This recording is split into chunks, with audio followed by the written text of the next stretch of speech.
get to know yourself. I've realized that, well, for me, that's number one. If you don't know who you are, there's no way that you can create and really understand yourself and really like do all those sickly things like build your brand that they talk about all the time. Like, you are your brand, like, but you have to know who you are and you have to be you and be truly authentic. Yeah. Not this like Instagram authentic, but like actually like authentically you, and be putting you out in the world. And then you've like birthed the brand or birthed you, but like you have to be you first. Like, and if you can't be you until you know what you is. Just become so obsessive about yourself and know yourself through and through, and then you can start making stuff. And if you haven't done that, I mean, it's a lifelong process. Like, if you haven't done that to start with, like, you haven't got a hope in hell in creating anything that's even remotely original or you're even remotely happy with.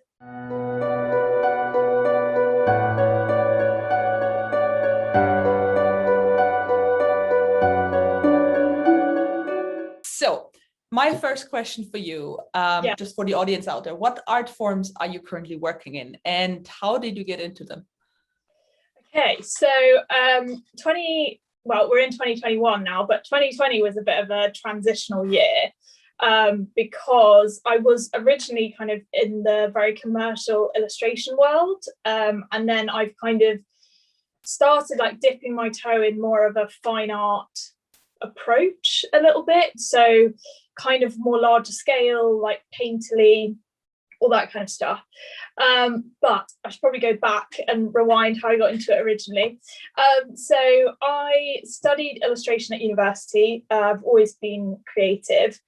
And then I kind of fell out of love with it when I was studying it. I think my kind of logical brain took over and I was like, oh my God, how do people make a living from this? Like, how do I like make any money? You know, all my other, my parents are creative, but they're teachers. So they have a very like logical job. Always have, well, they're retired. My dad's retired now, but and my friends aren't like my kind of school friends, original friends, like aren't very creative. So they were all kind of studying business degrees and languages degrees and like doing PGCEs to go into teaching, and it was all very logical. And I was kind of coming to the end of my degree thinking, oh, like, what on earth am I going to do with this? Like, how am I going to get a job? So I panicked, started falling out of love with it. Had a few like different jobs that kind of fell through, and my student accommodation was coming up for like the term was ending, and I basically had to leave the city. I studied in Cardiff and I loved it there, and I basically had to leave because I couldn't find all the kind of job opportunities that had kind of been floated my way while I was studying, all basically dried up. Like, there was kind of nothing left. And so I had to leave and move back in with my parents. So I moved back in with my parents and like basically was a waitress and really miserable and sort of like, I need to find a job. Looking back, that would have been the perfect time to kind of like build my portfolio and start learning about freelance. But I kind of told myself that freelance life was impossible. No one makes any money. So I basically just worked in a restaurant, and then the other days I just applied for every single job that I could find out there that was like remotely creative. And I ended up getting a job after about 6 to 8 months probably. I found a job working at a memorial company.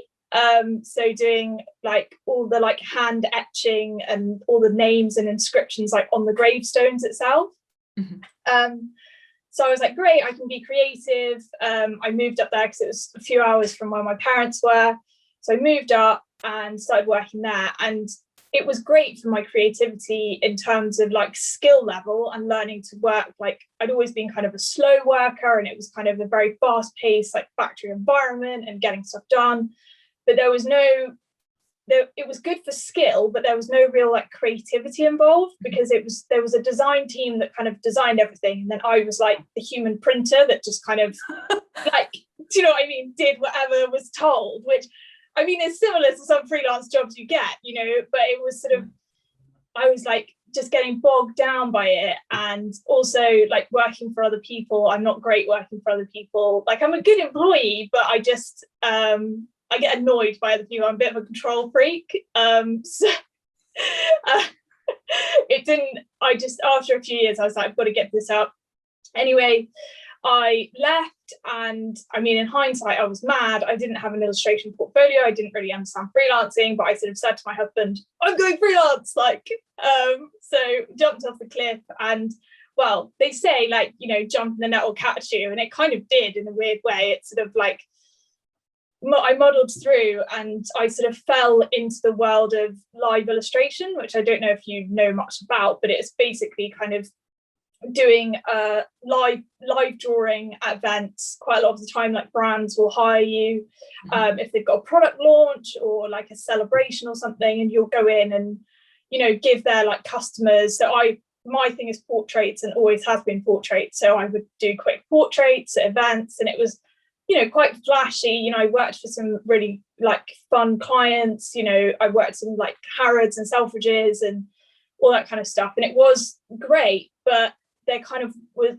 a bit of a ceiling, like, and by the end of 2019, it was like financially, I'd finally kind of got myself out of the hole of freelance, because it was really tricky at the beginning. I jumped off the cliff a bit, and it was all a bit crazy, and financially it started to come together. December 2019 was like my best financial month, but I kind of entered into January 2020, and I was like, okay, I've like done it, in the sense that I've kind of, all I wanted was like prove to people I could like make money from art, and I've done it, and I feel really unfulfilled, and I hate everything. Like, I hate my work. I probably hate is too much of a strong word, but I'm not really proud of it. Like, I feel like there's so much more inside me. And so I kind of started the year thinking like things have got to change. And then, I mean, they say the universe gives you what you need. Like, the pandemic hit, and I was like, oh, all my live illustration clients like out the window, events stopped, like it was just, and yeah, I mean, I think I kind of felt like, I'm sure you felt, that no one was watching.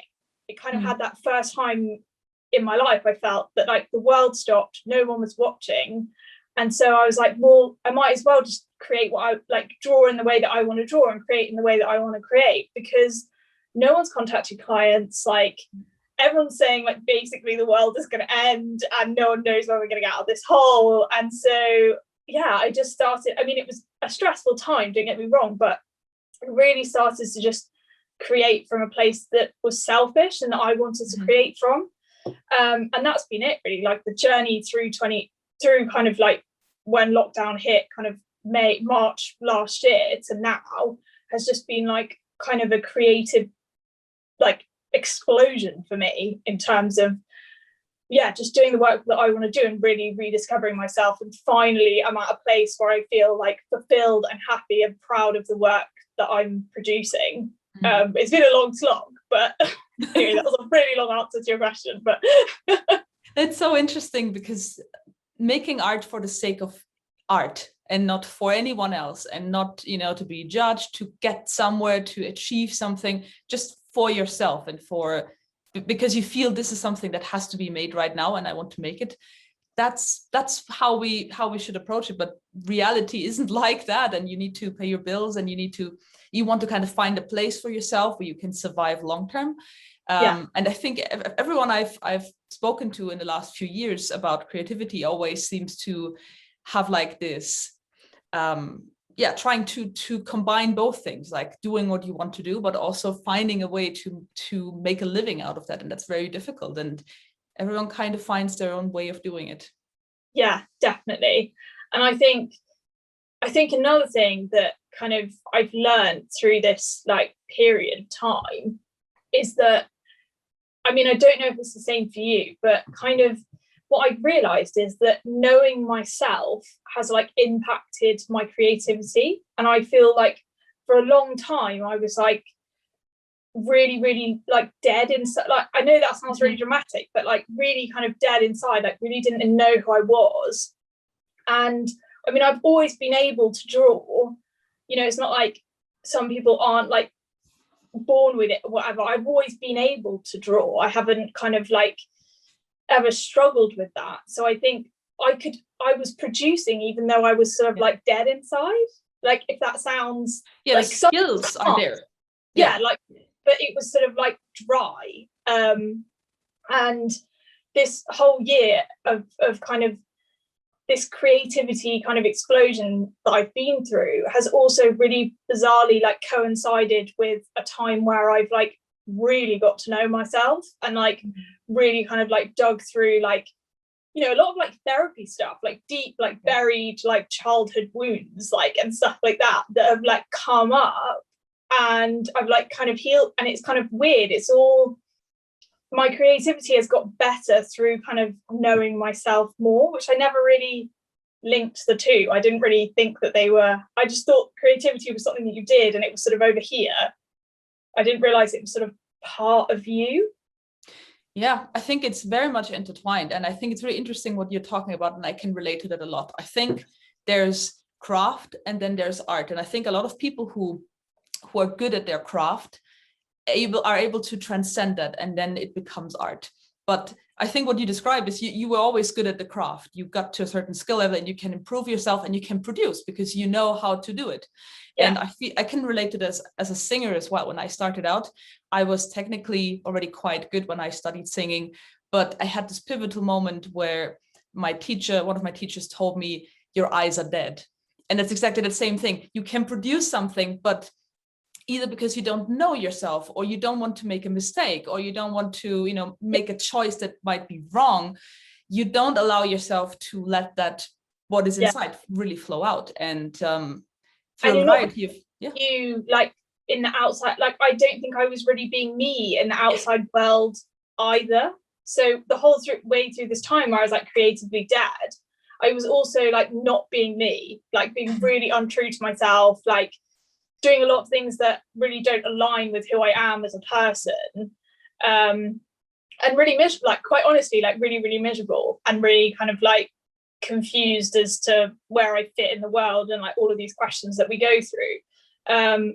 So yeah, it's kind of really changed my perspective of everything. It's been like a hell of a year. Yeah, I think it was an intense year for a lot of artists, but this is something that I've heard a lot of people say, that the time being forced to spend with yourself really actually is quite a revelation. And when you feel like you live someone else's life, or you're not quite yourself, you always have to hold up those walls and the mask to everyone around you. And that's really exhausting, and it takes away all your energy. And once you let go, you can finally breathe, and things are just happening naturally. Yeah, I think definitely. I mean, there's this whole thing about like introverts and extroverts and all that kind of stuff. And I have learned through this like pandemic, I've always known that I was kind of a more introverted person. Like, I'm comfortable doing things like this. Like, I'm quite I can be confident, I can talk to people and all the rest of it, but I'm not shy. But I have always liked time on my own. But I did not realize like how much time like I need on my own, and how much time I like on my own. Like, this has been like transformational in the sense of like, I'm like, oh wow, I need like weeks on end without seeing anyone. Like, that's how my personality works, and obviously for a lot of people it's probably been the opposite way around, that they've been like, oh my god, I need my people, and this is why I haven't been able to create. But for me it's like, oh my god, like, I haven't been able to create because I've been so exhausted being around people and existing in the world. And like, now I've had all this time on my own, like, I'm like a machine, like I could just get it all out. That's amazing. I think maybe because also you were in silence, like not silence from like yourself, but silence from all the other voices. Suddenly they're gone. Yeah. And then you can listen in and hear what is going on. That's very interesting. If you look at your creative process before the pandemic and that revelation, and now, is it very different how you approach making art? Yeah, like totally different. I don't really know, like, so obviously getting to know myself has meant that I've kind of learned about a lot of different aspects, like obviously one of them being that I need a lot of time on my own. But another thing that I've realized is that I for a long time was just kind of like pushing through, like on this very like I don't know, like business, like push through, like, right, I've got a client project or I've got whatever, I do this, then I do this, then I do this. Like, you know, I was like an obsessive planner. I always thought it was a good thing. I was like, this is a great part of my personality. Like, I don't know if you're into like astrology or anything, but I'm a Capricorn rising. So I have that kind of like Capricorn business, like nature to me. And so I've always been very like, plan out all my weeks obsessively, like to the last minute, like to-do lists, like you name it, spreadsheets, like it's all there. Like, and I've always been like that, being like, this is what keeps me on track. This is what keeps me like creating. This is what keeps me like on a good path and succeeding and being successful in life. And what I've learned is that actually, no, like that is what kills my creativity. It's not good. And I've always been kind of like, you know, this is what time I start work. This is what time I finish work. You know, because a lot of people would say, oh, how do you go? How are you freelance? You know, I just spend all the time in my pajamas and I wouldn't get anything done. And I was like, well, I'm really regimented. My alarm goes off. I get up. I do yoga. I go out for a run. Then I do this. Then I sit down. Then I do my work. Like, and I was very kind of like proud of that. But what I've learned is that actually I need to kind of flow. Like, I need to just respond. And sometimes I like wake up and I feel really creative and I just need to like go with the project or like go with whatever. And sometimes like if I'm not feeling it, then I need to like do the admin side, maybe send some emails, do some invoicing. And I physically can't plan it because I feel different every single day. And do you know what, like yesterday, like sometimes honestly my most creative is actually being in my pajamas, which old me would have been like, oh my god, like you haven't got dressed. Like, but honestly, like I was so productive. You know, I got out of bed and like came straight into my studio, pajama, like obviously ate my cereal or whatever, pajamas on, and just like going. And then I didn't get dressed till like 3 o'clock when I had to go out and do some stuff. But I still had a really creative, like, and productive day. So yeah, it's a lot more. I don't know if that answers your question, but it's a lot less regimented and it's a lot more kind of going with how I feel, and that also like ties into like physically creating. So before I kind of locked down a process that I was like, right, I do this, I like do the outlines and then I scan it in and then I like do this or whatever. Whereas now I've learned I actually like standing up quite a lot and maybe like making stuff that's like a bit bigger, like drawing to a bit of a bigger scale and then maybe photographing that in and scanning it in. But it's a lot more kind of see how I feel vibe rather than like, this is what I do now. That's very interesting. And I think this is something that a lot of people have difficulty with, that they can't combine, okay, I have some level of organization, so all the stuff that needs to get done gets done, but on the other hand I'm also allowing myself to really be free and maybe also sometimes to spend a day not really achieving anything, you know, physically, where I see, oh, I've done this and this, but rather maybe something inside has kind of formed and then the next day something will come from it. I can very much relate to that because I'm also a very organized person, but I find I have really two mindsets. One is the analytical, and when I have a day where I have to do lots of, you know, marketing or any sort of admin type of work, I really can't create. I have to have days where I say, okay, now for the next 5-6 hours I have complete freedom, nothing else is on the horizon, and I just go. And then those days are the nicer ones, to be honest, because there's just complete freedom and you just create and allow yourself to just flow. I totally agree. I think I was always like afraid of my creativity because it was like really unpredictable and I couldn't fit it into my like weekly schedule and my box. So I was sort of like, you know, I was afraid of it, and I was afraid of like what it might mean if I spent a whole day in my pajamas, or maybe if I didn't get anything done, like what that might be. There was kind of this fear that if I like fell off the cliff in a sense, then I would never like get back out of it. Yeah, there's no control.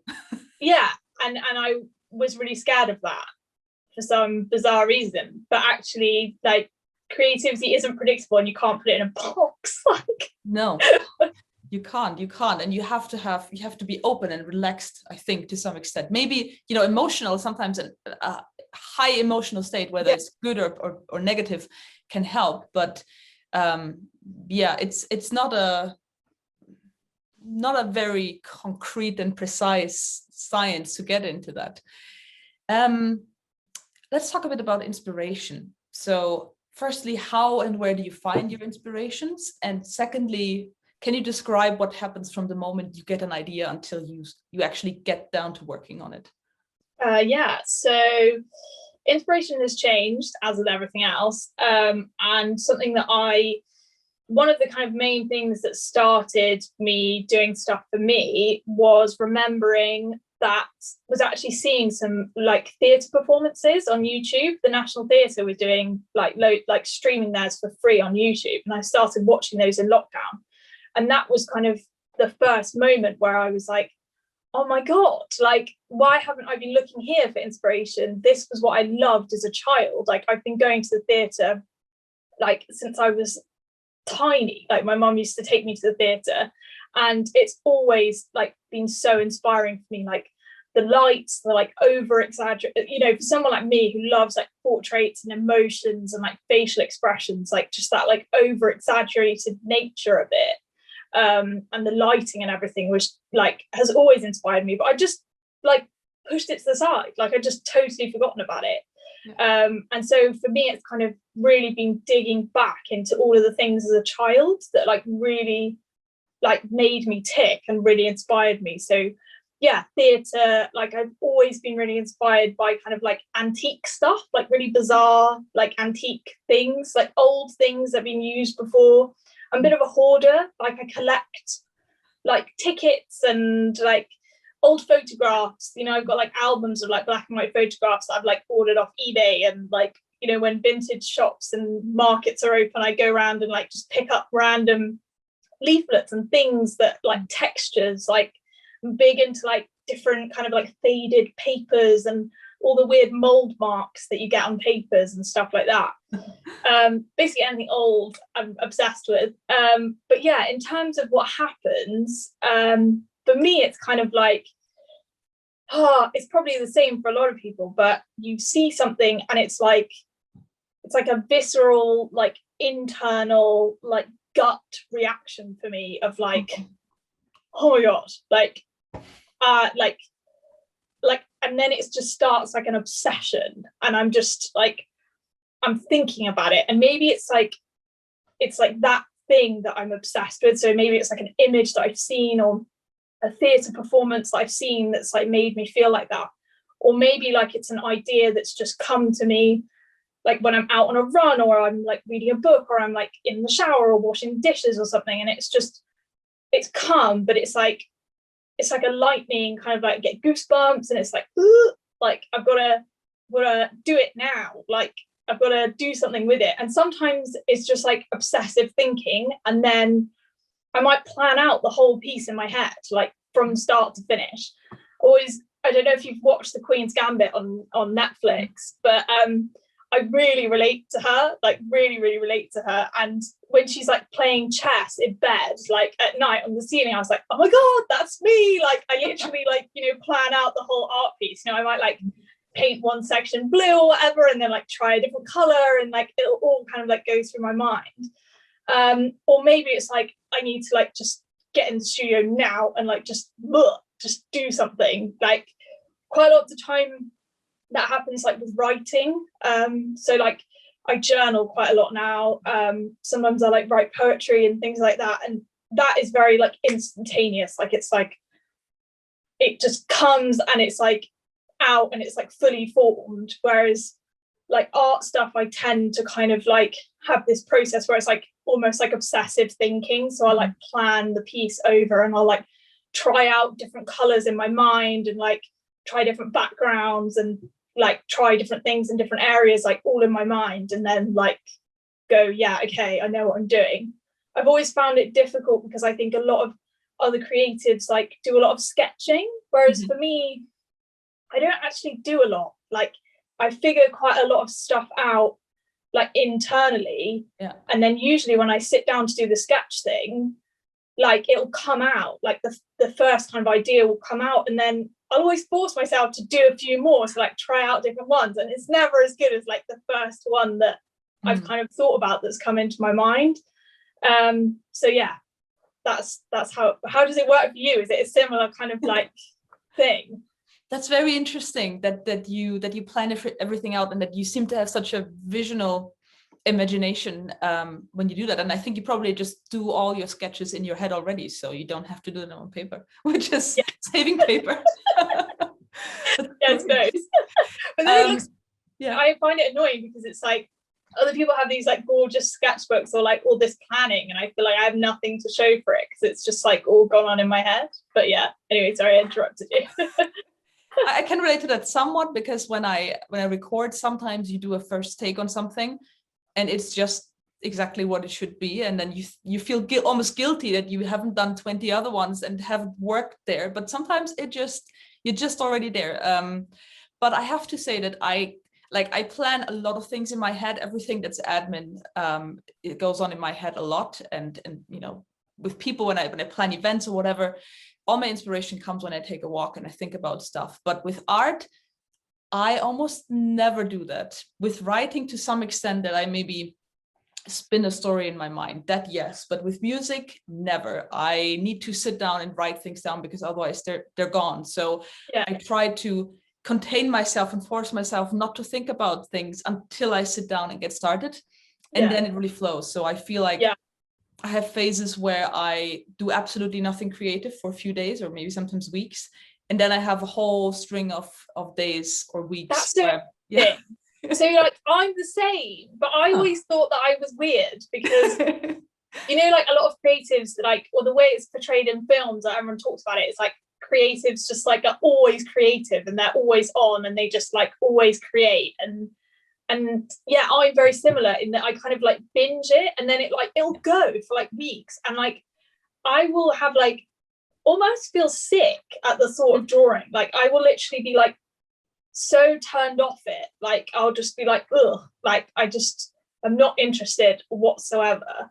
And before, I again, in that kind of like pushing through train, like I always used to be like, it makes me feel sick, but I need to just do it anyway, because I need to, like, I'm a creative and I just need to create. And so I would just do it, and then the work I'd produce would be horrible, and then I'd feel shit about myself, and I'd just be on this like loop, like, instead of, you know, now what I realized quite recently is that, like, no, it's okay that I have these like binge periods and then I'm totally turned off it, like that's fine. And what I need to do is like not create in the time that I am turned off it, because then I will have more energy for it when it does come back around, because it always does. Like, but I just have to wait for it. Yeah, that's very true. And I always find that in phases where I'm not creating, I feel like a sponge. I'm just taking in things that I need. Like I watch more, you know, films and series, and I read more, and I look at things, and, you know, just think about life or have conversations. And then eventually it's enough, and, you know, it comes out again. And in those times where I create, I hardly look at anything else. Then I'm really like closing myself off until that is gone. And I mean, I've done some experiments in the past where I tried to challenge myself in like forcing myself for a month to create a piece of music every day. And I realized you can push yourself if you learn where your buttons are. So you can get there, even if it sometimes maybe takes a few hours. But why torture yourself and get out of that natural cycle that you have anyway? So and I definitely think that, like, for us females, like, it's even like I've learned even more about like my own kind of like female cycle, and how it's like so like in sync with that, like in terms of like when I'm like kind of like ovulation stage, that's when I'm like, ooh, like I just want to create, like I'm so creative. And then like period time is like the everything makes me feel sick, I want to be in bed with a book and I don't want to create, and drawing is gross and painting is gross. And so I've learned that it's like quite, which is really interesting, because I think, I mean, I don't know how it is. I'm so interested to learn more from like a male perspective, because I like when I've spoken to women, like they're all like, oh yeah, that's what it's like. But I wonder if it's the same for men, or do they just feel creative all the time? Maybe. I don't know. I think it's a personality type thing as well. I talked to some female artists who really seem to be very consistently productive. So maybe it's a type thing as well. But I do think that men also have a sort of hormonal cycle, even though a different one that they go through. So I would assume that they maybe also have, or could have, their sort of cycle. That's so interesting that like other people are constantly productive, because like, yeah, I think that's what's always portrayed in the media, is that like creatives are kind of like just always creating. And I think for people like me and you, that can be quite like damaging. Like, do you know what I mean? Because then you think something's wrong with you, when actually nothing's wrong with you. It's just, that's the type of person you are. Yeah, and I think it's just important to get to know yourself and know what you need and how you function, really. Yeah. I want to talk a bit more about some of your pictures, because when I looked at your work, what really stood out to me and what I find really special is, you know, when you draw faces, because they just feel so alive and there's so much character and depth in them. I find it really fascinating. Oh, thank you. Can you tell me a bit more about how you approach, like, for example, if you do a portrait, sometimes you maybe draw real people, sometimes you maybe draw invented people. Yeah. How do you approach that to bring that soul into the picture? Okay, so I'm glad that like comes through, because that's always what I'm trying to, like, you know, emotion is like number one, because I'm like, you know, I'm quite a like sensitive, like I'm probably one of these like highly sensitive people. So like, again, why I need a lot of time on my own is because like I feel things, like really, really, really feel things, you know, like if I hear a piece of music, like, you know, it makes me want to cry. Like if I watch a film, like I feel the emotions of the characters. Like everything is kind of very intense for me. I'm quite an intense person. And so I've always kind of loved emotion. And I've always wanted to like get that out into my art, like kind of how much I feel emotion. I've kind of wanted to like show that in my art. So I'm glad that that's comes through.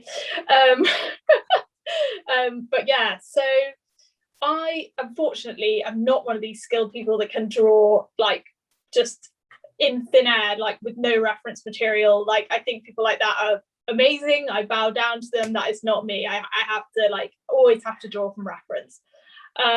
So again, it will usually come from like inspiration things. So a lot of the time it will be kind of expressions or things that I found in like old photographs or like film stills. Like sometimes I'll watch like films and then take stills from it, or watch plays and take stills from it. And then yeah, it's really feeling the emotion, whatever that emotion is being portrayed. Sometimes if it's an old photograph I've collected, I might not actually know what the original emotion was. So it's kind of me then like intuitively thinking about what that emotion might be or how that character might have felt.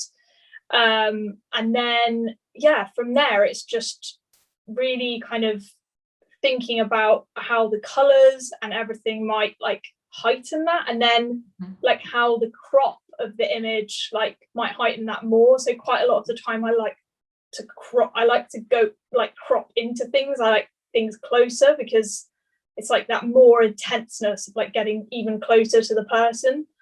And then yeah, it's just finding the right, so a lot of the time I use a lot of found like scanned textures for my colors or for my background. So it's like I've got a little folder on my computer of like scanned textures. So then it's kind of going through and thinking about like what might work. What I mean, a lot of the time, like I said, I've already kind of thought about it in my head. So but yeah, it might be kind of like trying different ones, trying different colors, trying different crops, because what I do first is usually do like a line draw. Well, originally my process has kind of changed a little bit, but originally it was kind of like doing the line draw, like doing all the lines in the black and white, like scanning it in, then getting textures underneath it, and then like going over with highlights,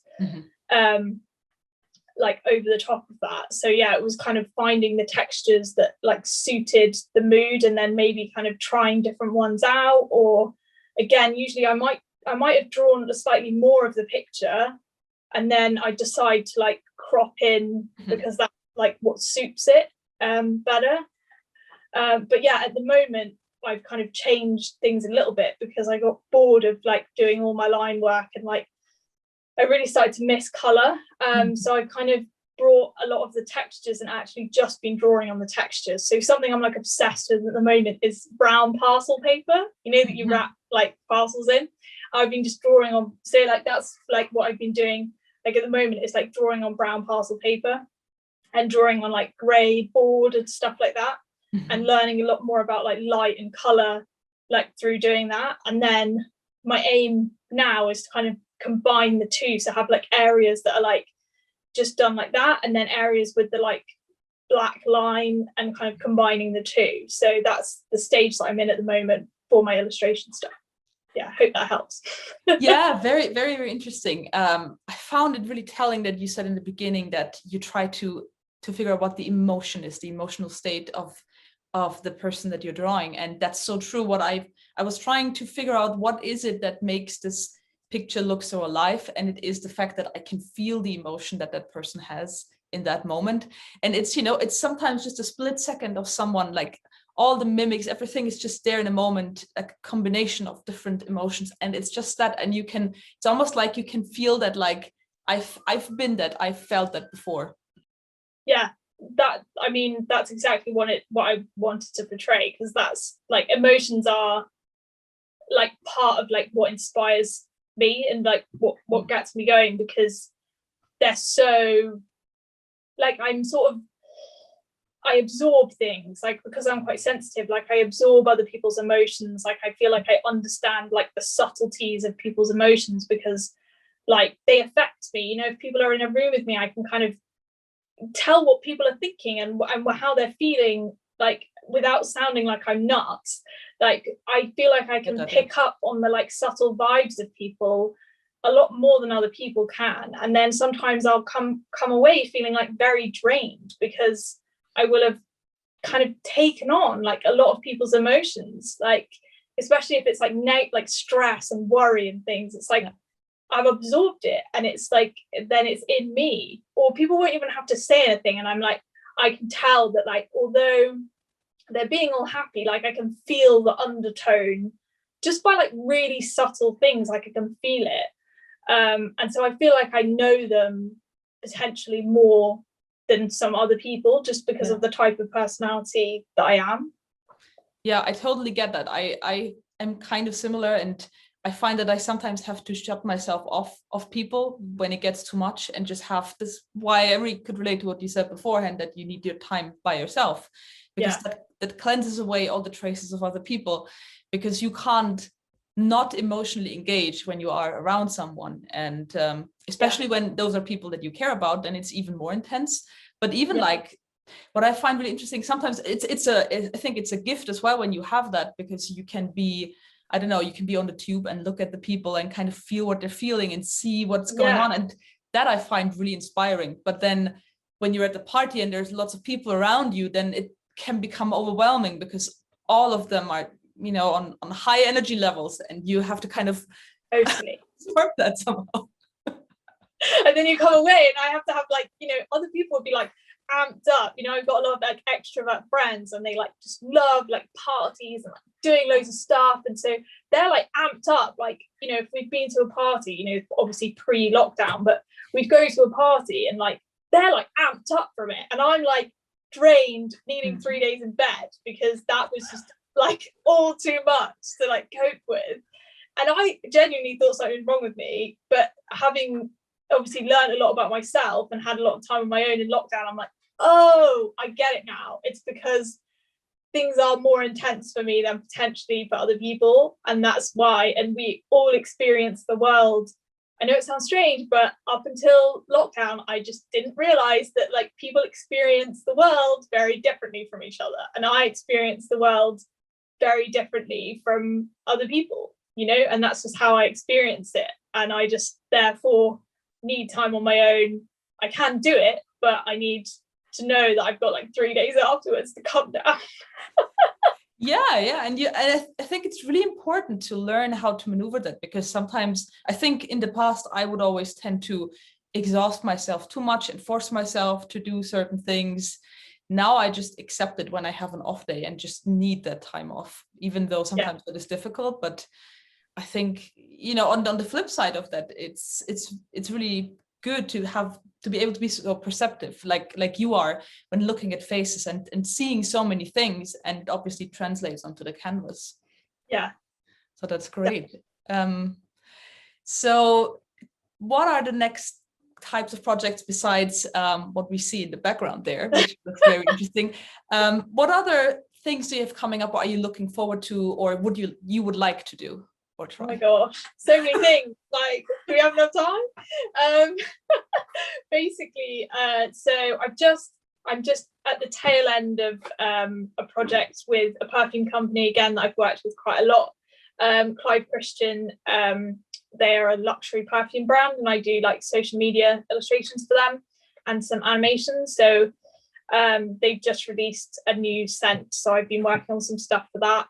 But I'm just at the tail end of that, and also in the middle of what you can see behind me is it's just for a local cinema near me in Oxford. I'm doing a poster for one of their films, First Cow. I don't know if you've seen it. It's very slow, quite depressing, perfect. I heard about it, yeah.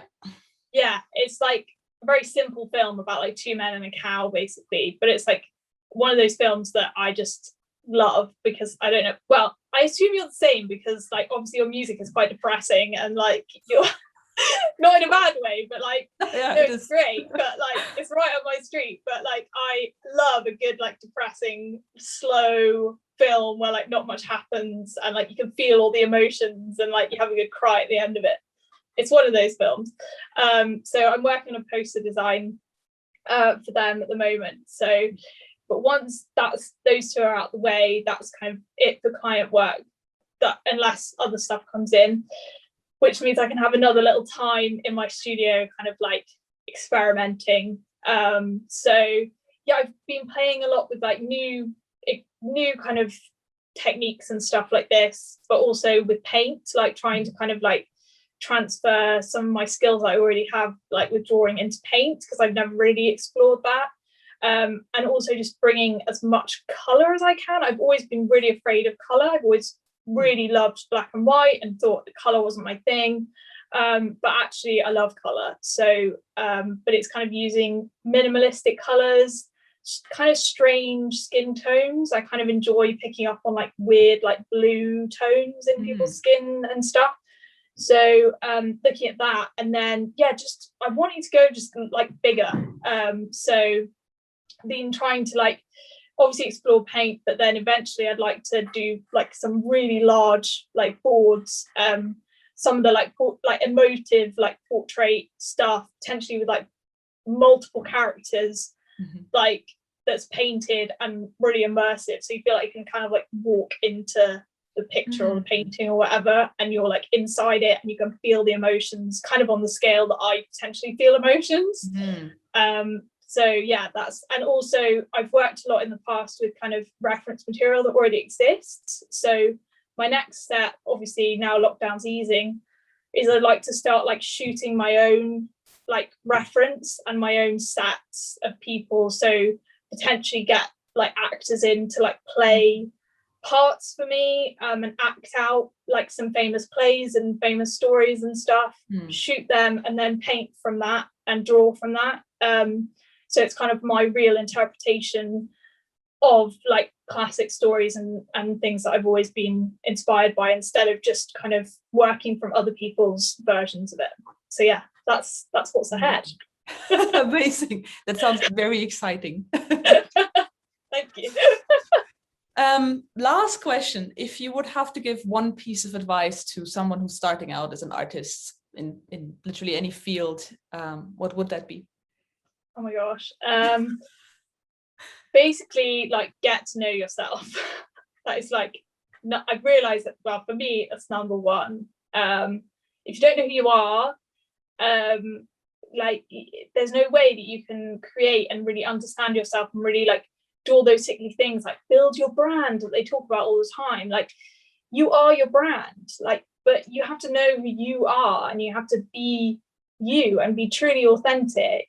not this like Instagram authentic, but like actually like authentically you, and be putting you out in the world. And then you've like birthed the brand or birthed you, but like you have to be you first, like, and if you can't be you until you know what you is. So it's not, and that's not just like simple stuff, that's like we said about like knowing that like you need time on your own, or maybe you need time with lots of people, or whether you're a constantly productive person, or whether you're like productivity comes in cycles, like, you know, like what were you inspired by as a child, like what, you know, are you inspired by now, and also like how does that relate, like just become so obsessive about yourself and know yourself through and through, and then you can start making stuff. And if you haven't done that, I mean, it's a lifelong process, like if you haven't done that to start with, like you haven't got a hope in hell in creating anything that's even remotely original or you're even remotely happy with.